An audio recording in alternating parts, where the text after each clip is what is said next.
Hey, this is Stephen Platinum, your friend in wrestling with Platinum against NXT.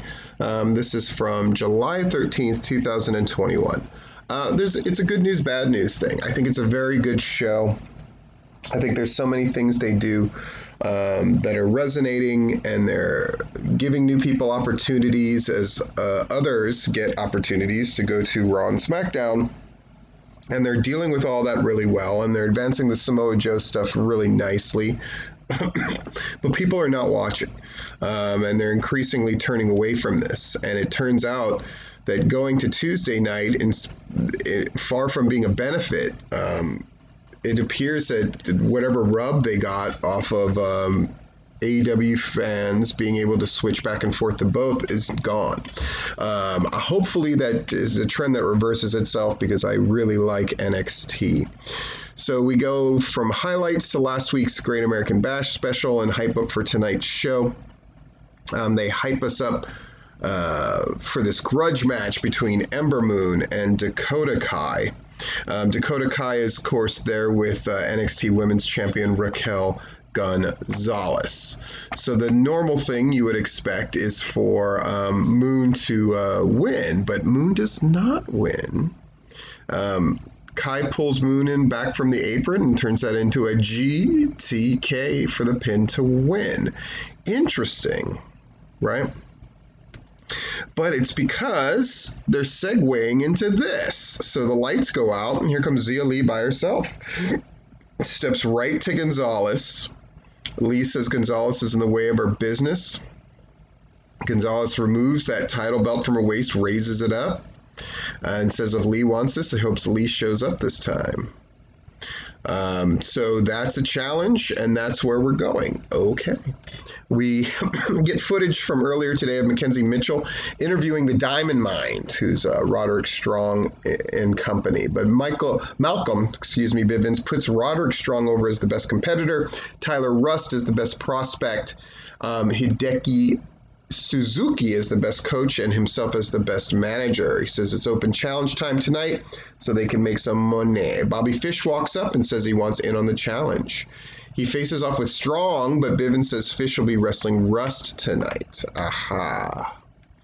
Go to commercial, and when we come back, we get a video package to hike up Ikemen Jiro for tonight's breakout tournament first round match against Duke Hudson. We go to the home of $1 Million champion LA Knight as Cameron Grimes arrives to begin his butler duties. Grimes shows up late, and Knight orders him to meet him out in the backyard so they can make Grimes presentable.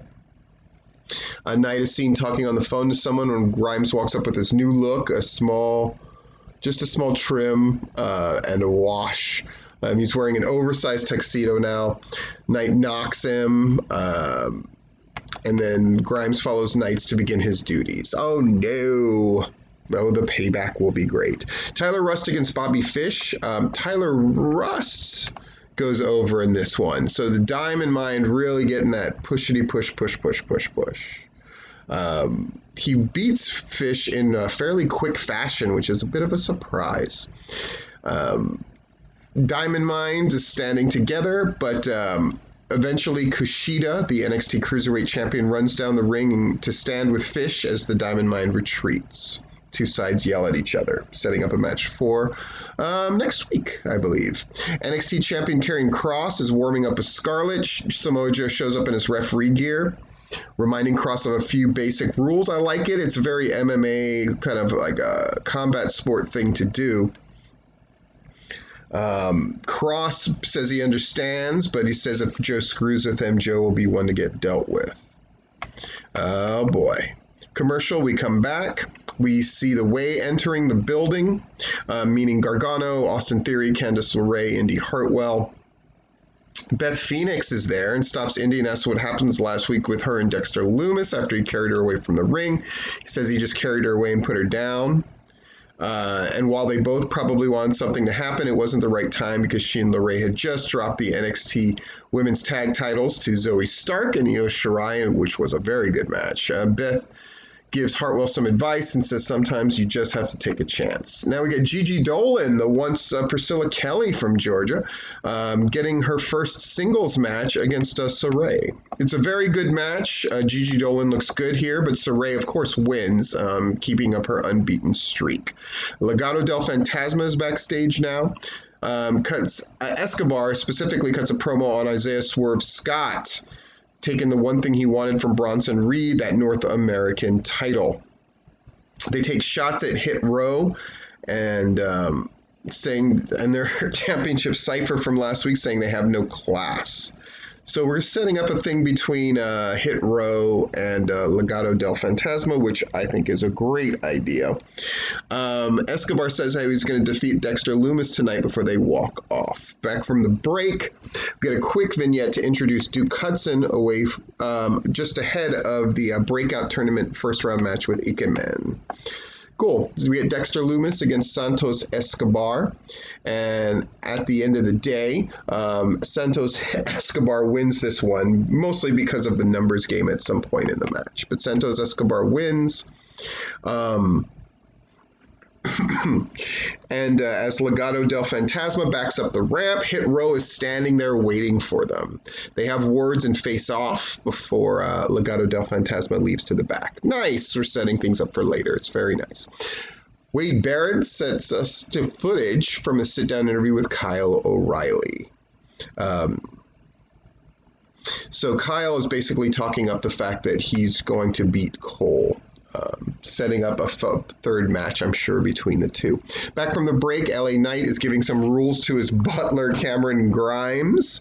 Tells him to mow the lawn. Grimes says this is nothing because he has a heavy-duty riding mower. I'll have it done in no time. But he, of course, hands him a real-style push mower and tells him to have it done in a certain time frame. Footage from the break of Indy Hartwell is helping Loomis from the ring, carrying him away. She has trouble carrying him and drops him at the ramp, falling on top of him. She tries to get a kiss when she falls on him, but Candice LeRae comes out and tells her daughter to stay away from Loomis. Bum, bum, bum. Now we get our match between Ikemen Jiro and Duke Hudson for the breakout tournament. It's a very good match, and Duke Hudson wins with a sidewalk slam. Cool. Mackenzie Mitchell is backstage with Pete Dunne and Oni Lorcan. Basically, we're setting up a thing between Timothy Thatcher and Tommaso Ciampa and them. And they get into a brawl, and then they break them up. Commercial.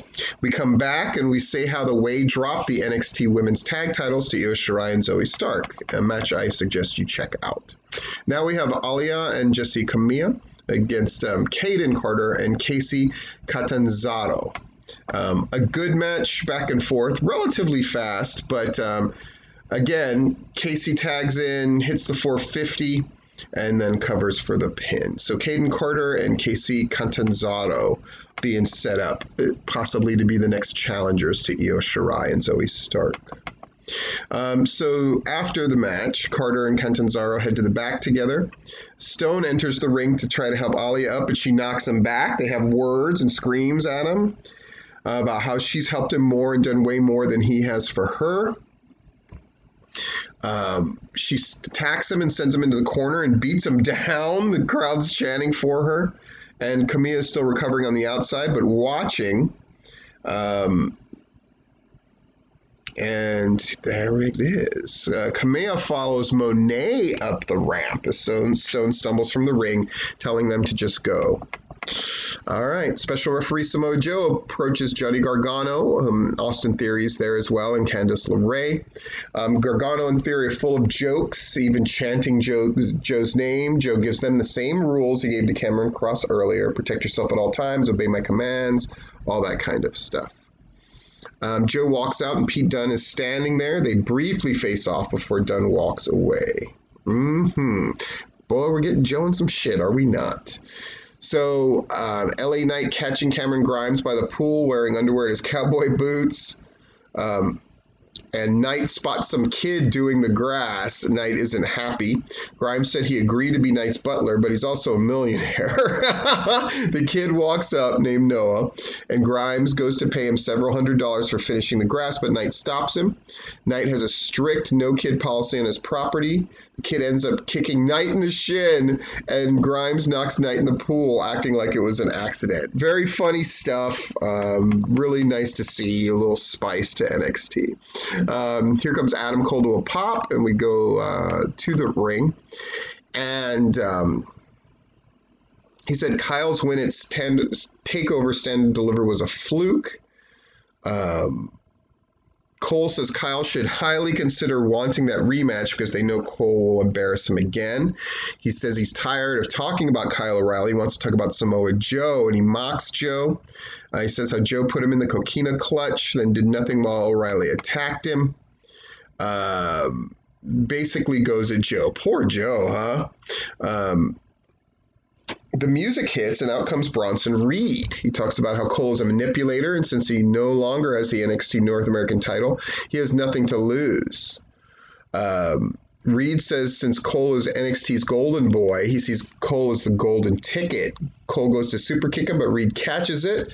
They tangle a bit. Reed runs him over, sending him to the floor to retreat. So, good, setting up more stuff. Back from the break, Frankie Monet is with Robert Stone and Jesse. Stone is asked if Alia is still part of the group. Monet says the Robert Stone brand will no longer have to worry about Alia. Mandy Rose, walks up and says it looks like the brand is under new management. Monet laughs and smiles as Rose walks away. Stone looks disappointed, of course. They announced for next Tuesday Roderick Strong and Tyler Rust against Kushida and Bobby Fish. Makes sense. And NXT Women's Champion Raquel Gonzalez defending her title against Zia Lee. That is going to be great. And now we have the NXT title match, Karrion Kross against Gargano. It's a very good match, but it's kind of a foregone conclusion. Kross ends up winning and then basically choking Samoa Joe out. And a match that I highly advise you watch. A lot of people bust on Karrion Kross and saying he's not that good in the ring. I disagree, and I think this match shows that.